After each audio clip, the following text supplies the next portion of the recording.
Bonjour à tous, bienvenue dans ce magazine consacré à l'intelligence artificielle et une fois de plus, on tire la sonnette d'alarme concernant l'usage qui est fait de l'intelligence artificielle, l'usage malveillant, les cyberattaques, la création de logiciels malveillants qui sont de plus en plus sophistiqués. Le Forum économique mondial a publié un rapport cette semaine accablant, expliquant par A plus B, démontrant qu'il est aujourd'hui tout à fait essentiel de trouver une solution parce qu'on ne peut pas accepter que l'intelligence artificielle soit de plus en plus importante dans la vie des citoyens, dans la vie des économies, dans la vie des entreprises et d'avoir ce risque permanent de la cyberattaque et de la malveillance des logiciels. Donc voilà, il faut trouver une solution et toujours cette semaine, la Fondation Robert Schuman a publié un rapport qui préconise que l'Union européenne doit travailler investir pour essayer de prendre le leadership en ce domaine parce que c'est vrai que d'un point de vue technologique, aussi d'un point de vue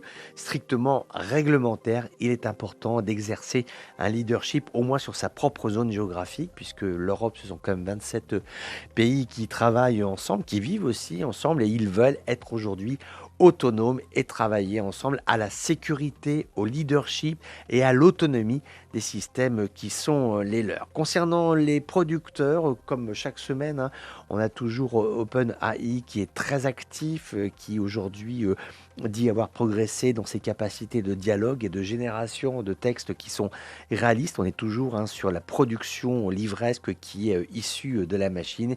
Et puis également pour la conservation de la nature, des chercheurs qui ont utilisé l'IA pour identifier des zones critiques pour la conservation de la biodiversité.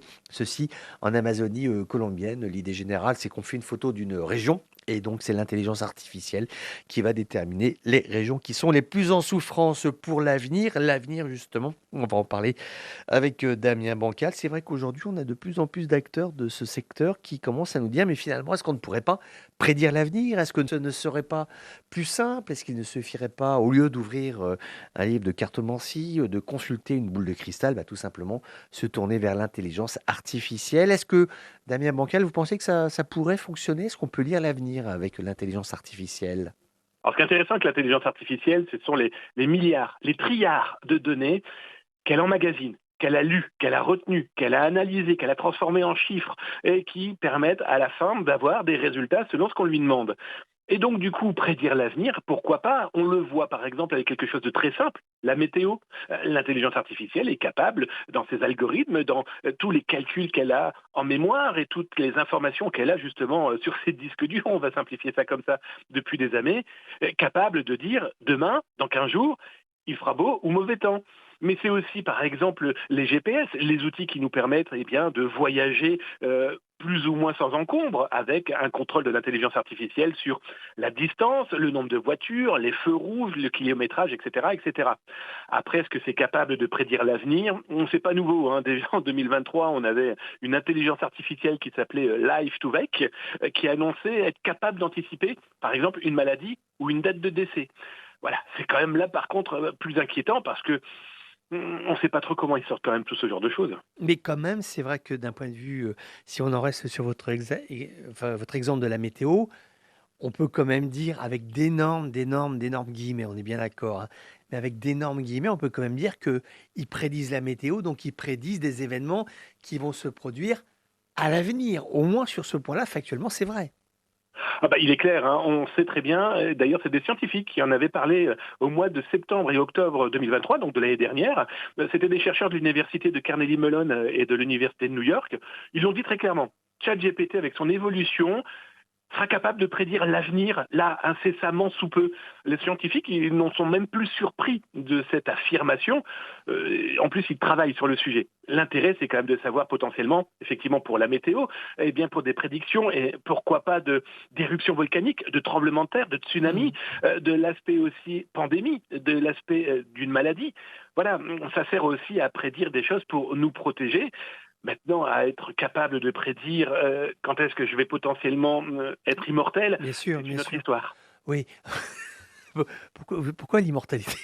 vous voulez devenir immortel, Damien, mais plus sérieusement, est-ce que vous pensez que, parce que ça aussi c'est un risque, c'est celui des charlatans, ceux qui vont se prévaloir de compétences abracadabrantes pour tirer de l'argent, c'est vrai aussi que, comment dire, sur la prédiction de l'avenir, est-ce qu'il ne peut pas y avoir des détournements à craindre de cet outil d'analyse qui, tombé dans des mains malveillantes, peut être tout à fait néfaste pour les personnes qui croiraient que l'IA peut lire le futur?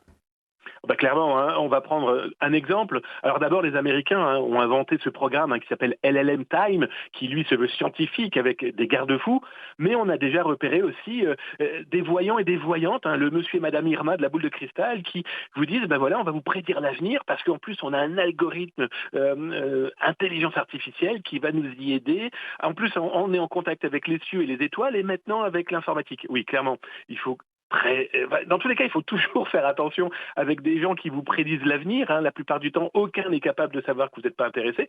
Mais il est important aussi de se dire que on a l'intelligence artificielle qui est aussi employée par des malveillants et des escrocs. Et donc, clairement, le fait de promettre de lire l'avenir, certains vont sauter sur ces cartes de taromancien 2.0 et malheureusement, très certainement, escroquer des gens, oui. Voilà, ouais, on va finir avec ces mots-là. Et vous savez que je suis doté moi-même de capacités de voyance, donc je peux lire dans l'avenir et savoir que la semaine prochaine, Damien Bancal, on aura le plaisir de vous retrouver. Je vous remercie beaucoup. Je vous souhaite à tous une excellente semaine à l'écoute de Radio Méditerranée Internationale. On se retrouve bientôt.